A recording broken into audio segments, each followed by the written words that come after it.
antara walk the talk dan politik tong babi. Ahli Parlimen Muar Syed Saddiq Syed Abdul Rahman menegaskan beliau tidak akan meletakkan jawatan meskipun menerima tekanan susulan tindakannya keluar daripada kerajaan perpaduan. Sebaliknya, tegas Syed Saddiq, pihak yang memberi tekanan itu perlu cermin diri dahulu sebelum berkata demikian. Kalau nak saya kosongkan kerusi atau Parlimen, cermin diri sendiri dahulu.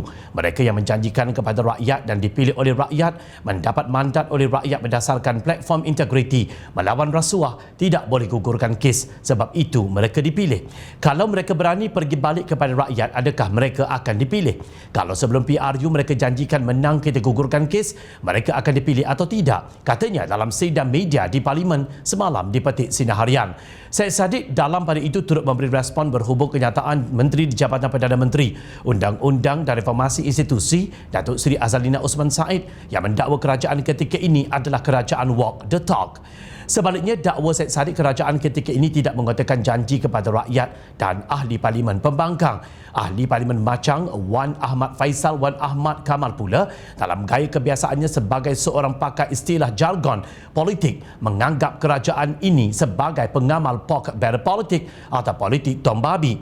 Sebagai respons segera, ahli Parlimen Hang Tuah Jaya Adam Adli Abdul Halim dalam satu kenyataan berkata kedua-dua mereka pernah duduk bersama dan berasingan dalam kerajaan. Wan Faisal adalah mantan pegawai khas kepada Syed Saddiq sewaktu beliau menjadi menteri di Kementerian Belia dan Sukan KBS. Pasca langkah Sheraton, Wan Ahmad Faisal sendiri dilantik sebagai timbalan menteri di KBS selepas menikam belakang Syed Saddiq. Saya yakin mereka telah berbaik semula hari ini, alhamdulillah. Buat Saddiq menggelar kerajaan ini sebagai NATO atas 3 perkara: soal peruntukan buat pembangkang, pengisytiharan harta anggota kabinet dan pengguguran kes rasuah. Ini semua perkara yang sudah pun dijelaskan menerusi banyak situasi yang berbeza di luar dan di dalam Parlimen, tegas Adam. Tambahnya, dalam soal pengisytiharan harta, Perdana Menteri Datuk Seri Anwar Ibrahim sejak Januari telah menyatakan ketegasan beliau dan mengkritik amalan pengisytiharan sedia ada sebagai sandiwara atau gimmick, dengan seterusnya mengarahkan agar mekanisme yang lebih telus dan menyeluruh disiapkan, bukan sekadar isytihar tanpa format yang khusus. Tidak sekadar kenyataan media, ia disepakati menerusi mesyuarat jawatan kuasa khas kabinet mengenai anti rasuah JKKMAR siri 17 bilangan 1 bagi tahun 2023 yang dipengerusikan sendiri Anwar Julai lalu.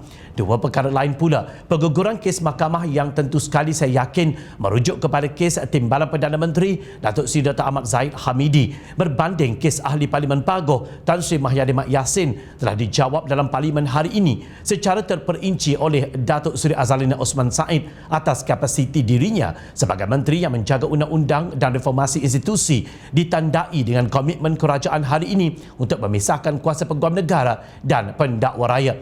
Malah isu pelepasan tanpa pembebasan DNAA Zahid juga telah dibawa kepada perhatian jawatan kuasa pilihan khas Parlimen selain bakal dijawab sendiri oleh Anwar di Dewan Rakyat hari ini, ujar timbalan Menteri Belia dan Sukan itu.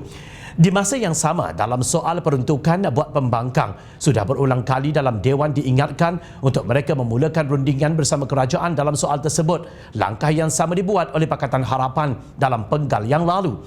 Namun sehingga kini masih belum disambut dan hanya berulang kali digunakan sebagai modal untuk bercakar dalam persidangan Dewan Rakyat dan kemungkinan juga sebagai modal untuk membohongi rakyat di kawasan masing-masing seolah-olah kerajaan ini zalim.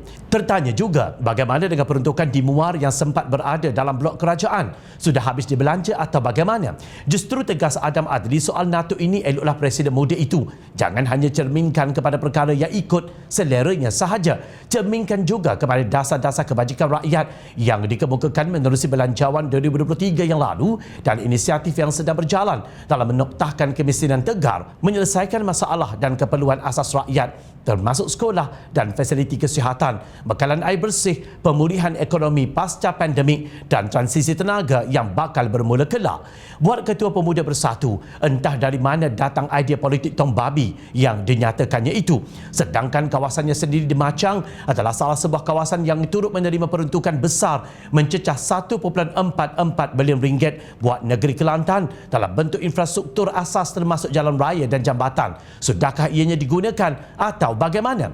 Belum lagi dikira sekali dengan komitmen penyelesaian isu bekalan air yang turut turut mencecah bilion ringgit. Apa statusnya ketika ini?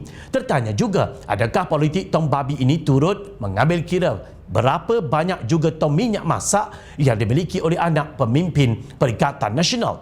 Jangan hanya tahu tidur ternganga di parlimen, kemudian bangun dan mencari kesalahan orang lain. Ia memalukan.